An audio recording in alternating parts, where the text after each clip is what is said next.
the opioid epidemic in Marin County and how we can combat it together.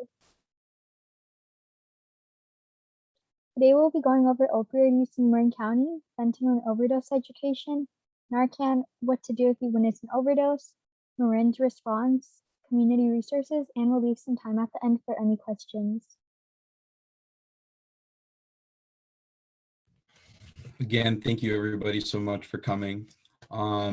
We're going to start introducing ourselves first. So my name is Diego Chavarria. I go to Tamales High School and I am a junior currently. And then I'll go and pass it on to Jessica. Hi everyone, my name is Jessica. I'm a current freshman at Novato High School, and I'll pass it over to Nady.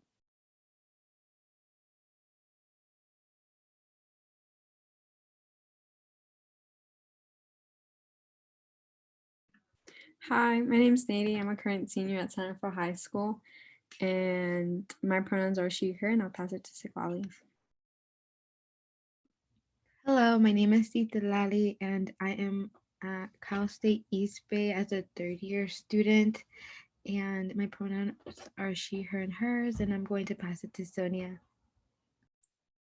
Hello, everyone. My name is Sonia Saltzman, and I'm a program coordinator at the Youth Leadership Institute and the Adult Ally for the ATOD subcommittee.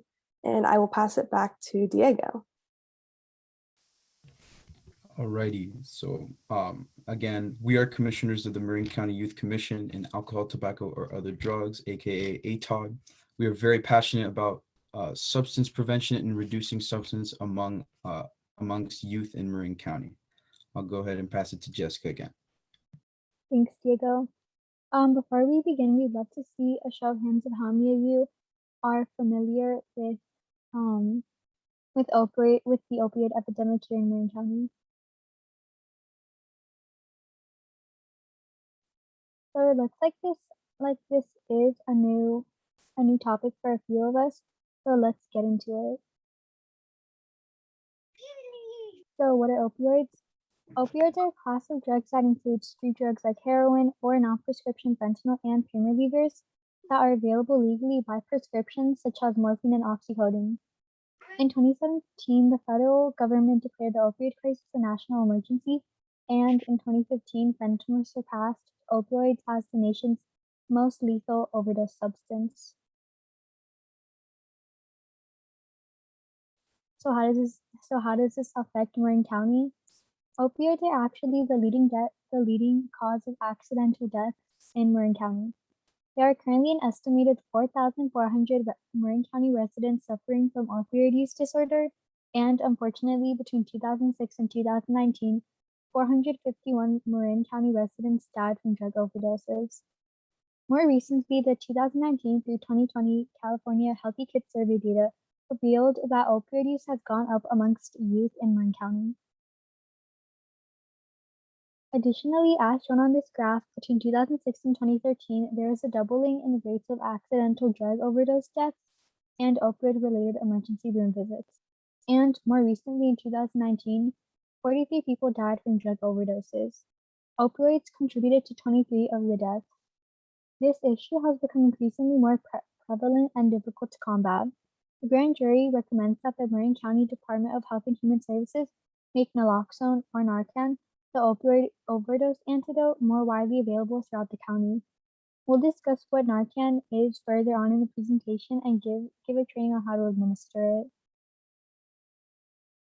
RX Safe has provided us the stories of 2 Marin County residents who unfortunately passed away in 2020 due to fentanyl-related overdoses. Here are some quotes from their mothers. I'll read a quote from Xander's mom. 3 weeks ago, my just 19-year-old son died of a fentanyl overdose alone in his bedroom.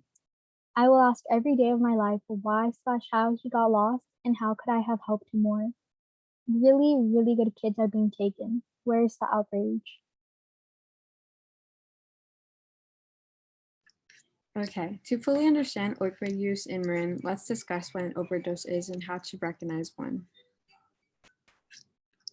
According to the Center for Disease Control, an overdose is an injury to the body that happens when a drug is taken in excessive amounts, which can be fatal or non-fatal. Now that we know what an overdose is, here's how we can recognize one. These are some of symptoms or signs of an overdose. A person is unconscious, they can't be woken up, they're having a hard time breathing, and you may notice that they have pinpoint pupils, which just means their pupils are a lot smaller than normal, and they may have blue or grayish lips and fingernails, which indicates lack of oxygen flow in their body.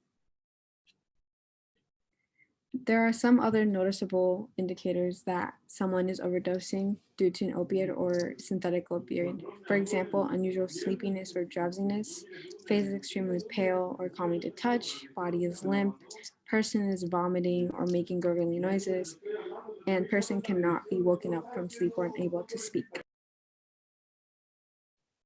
We'll now discuss fentanyl, which is the leading cause of overdoses and accidental deaths in Marin County. Fentanyl is a powerful synthetic opioid that is similar to morphine but is 50 to 100 times more potent. It is a prescription drug that is also made and used illegally. Fentanyl is often mixed and laced with other drugs such as heroin, cocaine, methamphetamine, and MDMA. This is especially risky because people taking these drugs don't realize that they might contain fentanyl. What can you do to avoid it? It is important to be aware that there are fentanyl testing strips out there, as shown on the side on the left side of this slide. These testing strips can be used by dipping into water that contains the drug that is being consumed, and it will indicate if the drugs have fentanyl in them. The reason fentanyl is so lethal is because fentanyl is 50 times stronger than heroin, and like I previously mentioned, it's the leading cause of accidental overdose deaths. Alrighty. Now that we've gone over what an overdose is, how do we recognize one and the leading cause of overdose? Let's look on how we can prevent overdose deaths with Narcan. So what is Narcan? Narcan is an opioid antagonist, and its purpose is to block the opioid receptors in our brains, allowing the body to continue breathing and reverse other life-threatening effects of an overdose. On the bottom right side of the screen, you can see the nasal spray, which comes in a plastic container. What does Narcan do? Narcan reverses opioid poisoning from entering the brain in minutes. Its sole purpose is to be used against opioids. In a situation where a friend or family member is having an overdose and where you've already called 911 and have distributed Narcan on the person, if there is no response from the person in 5 minutes, it's completely safe to use Narcan a second time. Narcan nasal spray cannot generally hurt someone at all. What does Narcan look like? Here are some images of different types of naloxone. The one we are showing today is the third image of naloxone, which is the nasal spray.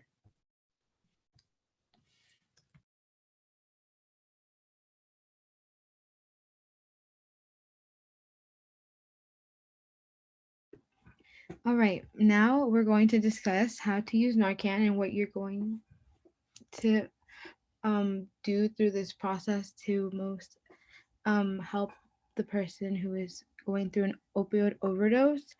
And we're also going to give you some more tips to help you if you witness an overdose. So step number 1, you are going to recognize an overdose and call 911. Step number 2, you're going to perform rescue breathing or ask someone nearby if they can. Step 3, the process of administering Narcan. And step 4 is the aftercare. We're going to discuss each of these steps a little more in depth in the following slides. An overdose can occur in anywhere, as like in a hospital setting or at a park or at a party, and you want to call 911 because that is the most important thing to do to get emergency services at the scene as soon as possible, so they're able to provide the proper care. Once you're on the phone, you can say, I think someone may have overdosed. They aren't breathing. And from there, the operator will remain on the phone with you and help you through the situation. Sometimes people are afraid or under the impression that they will get in trouble for calling 911 in the event of an overdose. However, in California, we actually have the immunity law, which states that you will not get in trouble for calling 911 in the event of an overdose. Additionally, if you are on the phone with EMS, you'll want someone nearby to position the person overdosing on their side to make sure they don't choke. Next, you'll want to perform rescue breathing. Overdoses kill because it interrupts the signal from the brain to the lungs. Shown on the slide is a visual guide to performing rescue breathing. You'll want to lay the person back, tilt their head back, pinch their nose, put mouth to mouth, and then start with 2 breaths. Watch the chest rise and fall. If you are unable to perform rescue breaths, alert someone nearby immediately to do this step. Next. So Narcan comes in a package like this, and it gets prescribed, and you can pick it up as well freely from a pharmacy. And each comes with 2 doses of Narcan, which each has 1 dose each. And so here Narcan, you're going to administer it. You're first going to want to peel back the packaging and take out the device which is inside, and you'll want to then hold your thumb on the bottom of the plungers and then have your 2 other fingers on the sides of the nozzle, and you're going to want to place the tip of the nozzle in either nostril until your fingers touch the bottom of the person's nose as shown in figure 3. And then you're going to want to and as well, I want you to take note that maybe as well to help the processes of the Narcan dose, you'll want to tilt the person's head back so the dose can go directly through their nostril, and you'll want to press the plunger firmly from the bottom to release the dose. Once you press that all the way firmly, that is 1 dose, and there's nothing in there after, so you won't be able to reuse it. You can like dispose of it after. Once you have administered the Narcan, you'll want to do the aftercare. This is not technically a required step, but you'll want to do it. You'll want to position the person in a rescue position as shown in this photo. You want to turn the person over onto their side and pull their leg out to prevent them from rolling over, to prevent them from possibly choking on anything that they may throw up. And if they wake up, they might be disoriented, and you can simply explain to them what happened, and you'll want to discourage further usage because they might experience symptoms of withdrawal. And you'll want to make sure they don't have access to it to help them through that process as well. Since naloxone wears off in about 20 to 40 minutes, and that's depending on the amount of the drug that was intaken, and so that can like depend on that. And so after that, Narcan will wear off, and since that you also have that 2nd dose which you can give, and you can give additional doses. Additional doses do not hurt. However, EMS should arrive before then, and they're able to provide additional doses as well, and other proper care as well. And that is the end of the Narcan training. Thank you. Now we're going to be taking a look at how Marin County has responded to the opioid epidemic and what steps have been taken to combat it. These are just some of the most notable action steps our community has taken to combat the opioid epidemic. First, the distribution of Narcan. Through November of 2020, the SPAR Center distributed over 380 kits that reversed 85 overdoses. In 2019, 473 kits were distributed and 30 reversals were reported. Second, the formation of RX Safe Marin, a countywide organization dedicated to reducing opioid use and preventing addiction. Third, prevention efforts in Marin County schools. Since opioid use is increasing among young people in our community, prevention efforts in schools and the educational setting are critical. County officials indicate that approximately 5,000 parents and students have received substance use education, and lastly, increasing access to treatment. Marin County has offered treatment to Medi-Cal eligible residents through its drug Medi-Cal organized delivery system. Although there have been notable steps taken, the work is far from over, and Marin County still has a lot to do in increasing its efforts amongst young people and other underrepresented groups in our community. So how can we as community members, educators, and students help? We can help reduce the opioid epidemic in our community through safe opioid prescribing, safe drug disposal, treatment for opioid addiction, preventing overdose deaths, community education, and mobilization. And more specifically, increasing access to high-quality care for people with opioid use disorder and widely distribute Narcan to community members, first responders, healthcare workers, homeless system and staff, and educators of school wellness centers. These are just a few of the many ways we can help. These steps cannot be possible without first educating our community and addressing the stigma around opioid use and substance use in general. Stigma is defined as a set of negative beliefs that it's defined as a set of negative beliefs that a group or society holds about a topic or a group of people. According to the World Health Organization, stigma is a major cause of discrimination and exclusion. Stigma can look like judgmental attitudes, derogatory language, and discrimination. It's critical to address the stigma in order to decrease misunderstandings. If these issues aren't discussed, people in our community won't be able to understand the harm of opioid use and how to seek help and combat it. Additionally, feeling stigmatized can reduce the willingness of individuals to seek treatment. When people with substance use disorders are stigmatized and rejected, especially by those within healthcare or education, it only worsens their disease. We can reduce stigmatization through community education and mobilization, which will empower community members through understanding and resources.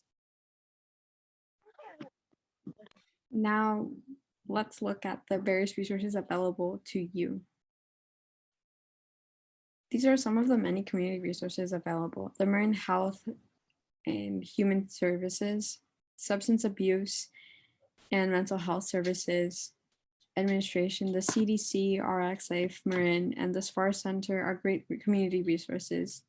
If you are interested in getting Narcan or fentanyl test strips, the SPAR Center and RX Life, Marin offer those resources.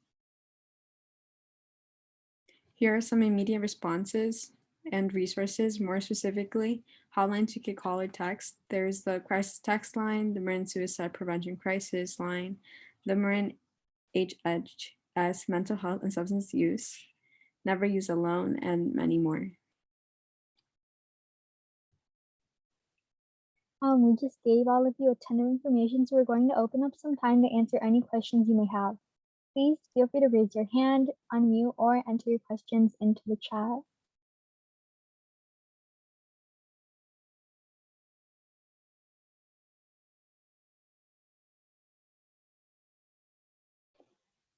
I have a question. First of all, that was amazing. Good job, you guys.